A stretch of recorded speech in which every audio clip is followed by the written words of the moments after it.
स्वागत आप सभी का बड़ी खबरों में। यूपी जिला पंचायत अध्यक्ष चुनाव के लिए आज नामांकन पत्र वापसी की आखिरी तारीख है।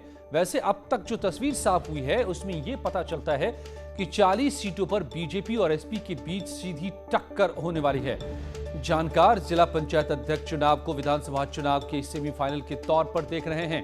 यही वजह है कि इस चुनाव को विधानसभा चुनाव के लिए लिटमस टेस्ट माना जा रहा है। वैसे जिला पंचायत अध्यक्ष चुनाव में बीजेपी पहले से बढ़त बनाए हुए है। अब तक 18 सीटों पर निर्विरोध प्रत्याशी का चुनाव हो चुका है, जिसमें 17 बीजेपी के उम्मीदवार हैं।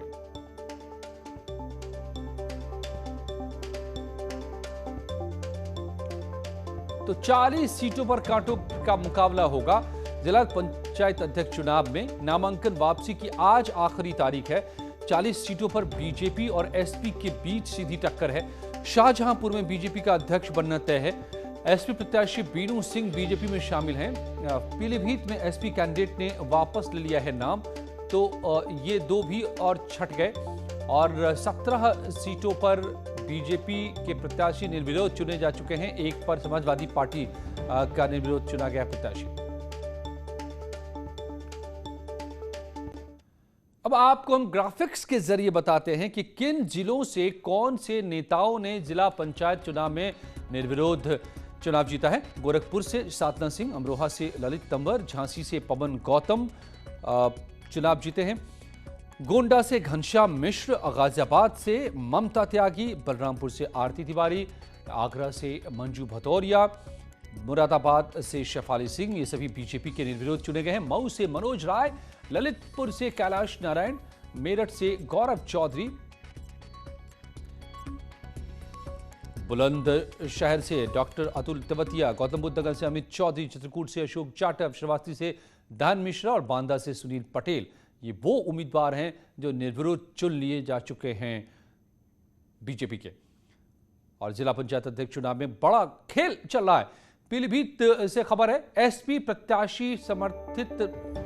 समर्थित प्रत्याशी ने नाम वापस ले लिया। बीजेपी नेताओं के साथ जाकर नाम लिया वापस। बीजेपी प्रत्याशी दलजीत कौर का जीतना तय माना जा रहा है। निर्विरोध निर्वाचित होंगी डॉक्टर दलजीत कौर। जिला के बीजेपी कार्यकर्ताओं में खुशी। पीलीभीत में पासा पलट गया। एसपी कैंडिडेट ने अपना वापस ले लिया नामांकन। तो इसी के साथ बीजेपी का निर्विरोध चुने जाना तय। निश्चित सत्ता का भारी दबाव और तमाम सारे मुकदमे लिखे जाने की धमकियां, तो पूरी सत्ता का पूरा दुरुपयोग हुआ है इस चुनाव में और उसी का ये हिस्सा है। और शाहजहांपुर में बीजेपी का जिला पंचायत अध्यक्ष बनना तय है। जिला पंचायत अध्यक्ष पद के लिए समाजवादी पार्टी के प्रत्याशी बीनू सिंह ने बीजेपी ज्वाइन कर ली है। उन्होंने अपना नाम भी वापस ले लिया है। इस तरह चुनाव मैदान में सिर्फ बीजेपी प्रत्याशी ममता यादव ही रह गई हैं। कैबिनेट मंत्री सुरेश खन्ना ने बीनू सिंह को बीजेपी की सदस्यता दिलाई। इस मौके पर सुरेश खन्ना इन नेताओं के मान सम्मान का पूरा ख्याल रखने का भी भरोसा दिया। भारतीय जनता पार्टी की नीतियों और कार्यक्रमों से प्रभावित होकर माननीय मोदी जी और माननीय योगी जी के जो कार्यशैली है उससे प्रभावित होकर श्री अभिषेक सिंह जी ने, श्री नीतीश कुमार जी ने और श्रीमती बीनू सिंह जी ने जो भारतीय जनता पार्टी की सदस्यता ज्वाइन की है, हम उनका स्वागत करते हैं और हम पूरा विश्वास दिलाते हैं कि ये लोग, इनके मान सम्मान का भी ध्यान रखा जाएगा और हर प्रकार से हमारी ये कोशिश होगी। प्रयागराज में जिला पंचायत अध्यक्ष पद के लिए 3 जुलाई को होने वाले चुनाव में समाजवादी पार्टी पर जिला पंचायत सदस्यों के खरीद फरोख्त के आरोप लगे। ऐसी सूचना पर मेजा थाना पुलिस ने एसपी एमएलसी डॉक्टर मान सिंह यादव और एसपी जिलाध्यक्ष योगेश यादव को थाने में बिठा लिया। सूत्रों की माने तो इनके पास से 40 लाख रुपए भी बरामद हुए हैं। एसपी नेताओं को मेजा थाने में बिठाए जाने से नाराज एसपी कार्यकर्ताओं ने थाने का घेराव किया। इनका आरोप है कि सत्ता के दबाव में पुलिस एसपी नेताओं का उत्पीड़न कर रही है।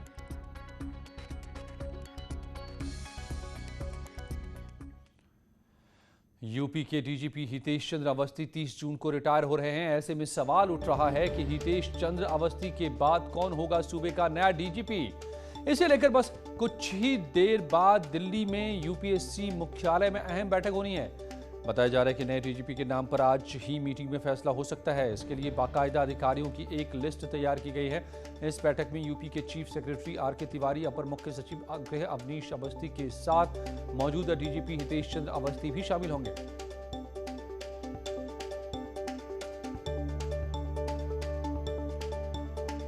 और अब उन अधिकारियों के हम आपको नाम बताते हैं जिनके नामों को लेकर डीजीपी पद के लिए चर्चा हो रही है।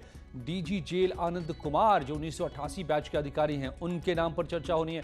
DG intelligence doctor Devendra Singh Chauhan का नाम भी सामने आ रहा है। 1988 बैच के ये भी अधिकारी हैं। डॉक्टर आरपी सिंह 1987 बैच के अधिकारी हैं। मुकुल गोयल जो बीएसएफ में एडीजी हैं, उनका भी नाम शामिल है। ये 1987 बैच के अधिकारी हैं। आर.के. विश्वकर्मा का नाम भी डीजीपी की रेस में बना हुआ है। इस वक्त भर्ती बोर्ड में डीजी के पद पर तैनात है और 1988 बैच के अधिकारी हैं। शंकर आनंद हमारे संवाददाता मेरे साथ जुड़ गए हैं दिल्ली से। शंकर, दिल्ली में ही ये अहम बैठक होगी और फैसला होगा। क्या अब तक चर्चा में जो नाम है उनको लेकर क्या बातें कही जा रही है? कब ये मीटिंग, किस तरह से फैसला?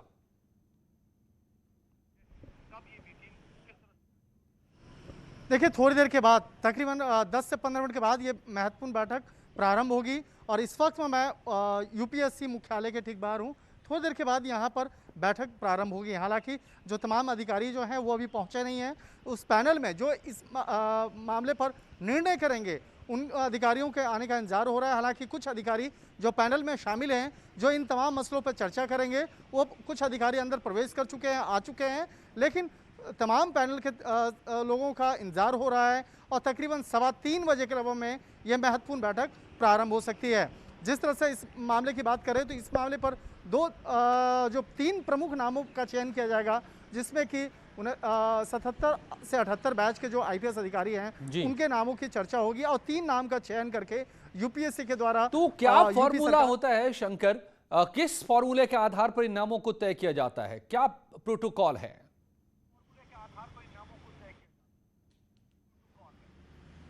देखिए, इसके लिए कई अलग अलग मापदंड होते हैं। सबसे पहले जो बैच है, बैच का चयन किया जाता है कि किस बैच के अधिकारियों का चयन करना है। तो 1977, 1978 ये जो पैनल है, उसके बाद जो सबसे पहले बैच का पैनल चयन किया जाएगा और उसके बाद बैच के बाद जो आगे की जो तमाम जो मसले हैं बाकायदा उस पर चर्चाएँ होती हैं। तो उसमें जो अधिकारी होते हैं उसके एक पूरा बैकग्राउंड मंगवाया जाता है पिछले कुछ सालों का, जिसमें कि ये बाकायदा देखा जाता है कि उनके खिलाफ कोई करप्शन का मामला तो नहीं है या उनसे संबंधित कोई ऐसा मामला जो कोर्ट में अभी लंबित तो नहीं पड़ा हुआ है, वो देखा जाता है। फैमिली बैकग्राउंड देखी जाती है और उनके पिछले जो कार्यकाल हैं बाकायदा वो कार्यकाल देखा जाता है कि पिछले कुछ कार्यकाल के दौरान में किस तरह के महत्वपूर्ण केस या महत्वपूर्ण मामलों को उन्होंने अंजाम दिया है और कहीं कोई विवाद तो नहीं है। तो ऐसे अधिकारियों का चयन किया जाता है जो कहीं भी किसी भी कंट्रोवर्सी में ना हो, विवाद में ना हो या जिनके खिलाफ कोई आपराधिक मामला लंबित पड़ा ना हो। तो इन तमाम मसलों को देखा जाता है। उसके बाद जो पैनल होता है यूपीएससी का, उस पैनल में कई अधिकारी होते हैं। जैसे इस पैनल में एक सीआरपीएफ के भी एक अधिकारी हैं, वो भी इस पैनल में बाकायदा इन तमाम मसलों पर चर्चा करेंगे और उत्तर प्रदेश के अगले डीजीपी कौन होंगे इस मामले पर वो फैसला लेंगे। तो देखना होगा शंकर, आप इस यहाँ पर नजर यूपीएससी पर आपकी बनी हुई है। थोड़ी देर में मीटिंग की शुरुआत होनी है। सीनियरिटी की बात होगी 1987-88 बैच के ऑफिसर से जिनके नाम आ रहे हैं, उसके अलावा उनकी छवि, उनका करियर, उनका कंट्रीब्यूशन और सरकार, यूपी की सरकार किसके साथ कंफर्टेबल है, इन तमाम पहलुओं को मिला करके एक फैसला होगा जो शायद आज सामने आ जाए। थैंक यू, धन्यवाद आपका पूरी जानकारी के लिए शंकर। और बीजेपी के प्रदेश प्रभारी राधा मोहन सिंह ने मेरठ में पूर्व प्रदेश बीजेपी अध्यक्ष लक्ष्मीकांत वाजपेयी के घर जाकर उनसे मुलाकात की। वो वेस्ट यूपी की सियासी नब्ज टटोलने के लिए मेरठ पहुंचे। लक्ष्मीकांत वाजपेयी ने इसे अनौपचारिक मुलाकात बताया। उन्होंने कहा कि प्रदेश प्रभारी ने उन्हें सरकार के अच्छे कामों को जनता तक पहुंचाने को कहा है। कुछ महीने पहले बीजेपी प्रदेश अध्यक्ष स्वतंत्र देव सिंह भी लक्ष्मीकांत वाजपेयी के घर पहुंचे थे। मैं प्रदेश अध्यक्ष था तो माननीय राधा मोहन सिंह जी सह प्रभारी थे। उस वक्त भी संगठनात्मक अप्रोच थी और उसी क्रम में पूरे प्रदेश में, अभी ये पूर्वांचल के कुछ जिलों का दौरा करके आए हैं, अब पश्चिमांचल के जिलों का दौरा करके कार्यकर्ताओं से, जनप्रतिनिधियों से बात कर रहे हैं। था पॉजिटिव अप्रोच जनता के बीच में जाए, इसके लिए निर्देशित कर रहे हैं। मुरादाबाद में कुंदर की पीएचसी के बाहर हजारों रुपए की सरकारी दवाइयां फेंकी मिली हैं। इसका वीडियो सोशल मीडिया पर वायरल होने के बाद स्वास्थ्य विभाग में हड़कंप मचा। मुरादाबाद के सीएमओ ने इसकी जांच के लिए 2 सदस्यीय टीम बनाई। सीएमओ ने जांच रिपोर्ट में दोषी पाए जाने पर आरोपियों के खिलाफ कार्रवाई का भरोसा दिया है। मेरे संज्ञान में कल साय आया है और इसकी जांच कर आपको अवगत कराया जाएगा पूरा प्रकरण क्या है और दोषियों के विरुद्ध कार्रवाई की जाएगी। राष्ट्रपति रामनाथ कोविंद ने लखनऊ में बाबा साहेब भीमराव अंबेडकर कल्चरल सेंटर का शिलान्यास किया। इस मौके पर लोगों को संबोधित करते हुए राष्ट्रपति ने कहा कि बाबा साहेब का राष्ट्र निर्माण में बहुत बड़ा योगदान था और बाबा साहेब के विजन में 4 बातें महत्वपूर्ण थीं, जिसमें समता, नैतिकता, आत्मसम्मान और भारतीयता शामिल थी। कार्यक्रम में राज्यपाल आनंदीबेन पटेल और सीएम योगी आदित्यनाथ मौजूद रहे। सबने देखा होगा उनकी पूरी जीवन यात्रा समता मूलक समाज के रचना पर ही व्यस्त है।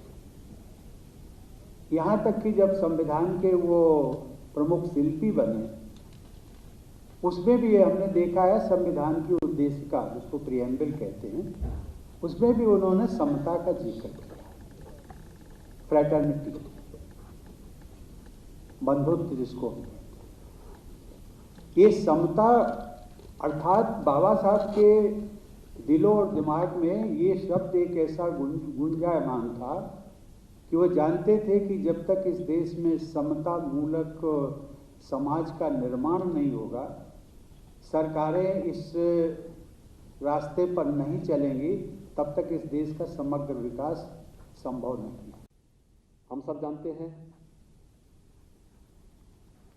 कि भारत के संविधान के शिल्पी के रूप में हम सब बाबा साहब डॉक्टर भीमराव अंबेडकर जी का स्मरण करते हैं और केवल भारत ही नहीं बल्कि पूरी दुनिया में जब भी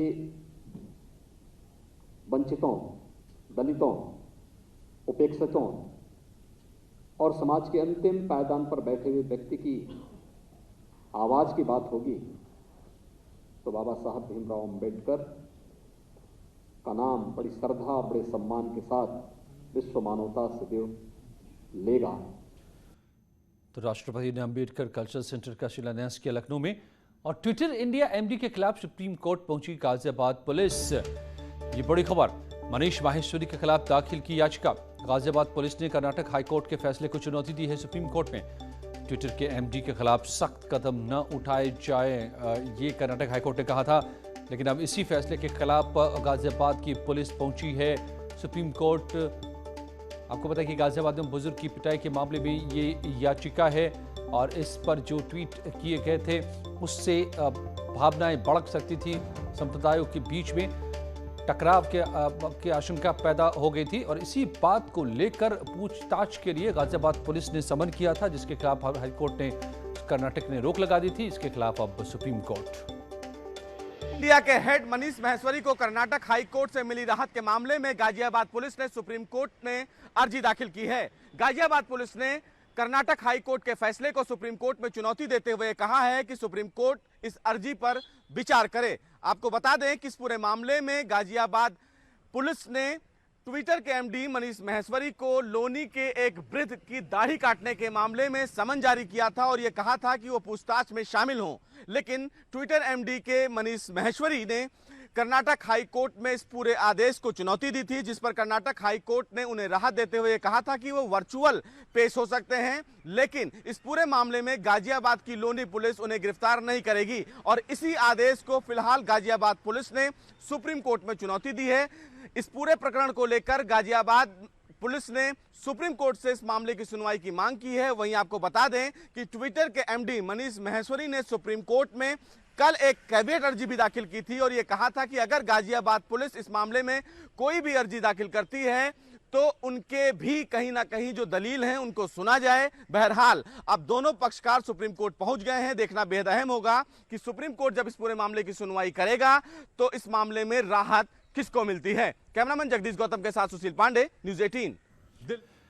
नेटवर्क 18 फेडरल बैंक संजीवनी गाड़ी देश में कोरोना प्रभावित इलाकों की यात्रा कर रही है। वैक्सीन को लेकर के जागरूकता लाने में सहयोग देकर आप भी हमारी मदद कर सकते हैं। आपको दिखाते हैं आज संजीवनी गाड़ी किन इलाकों का दौरा कर रही है।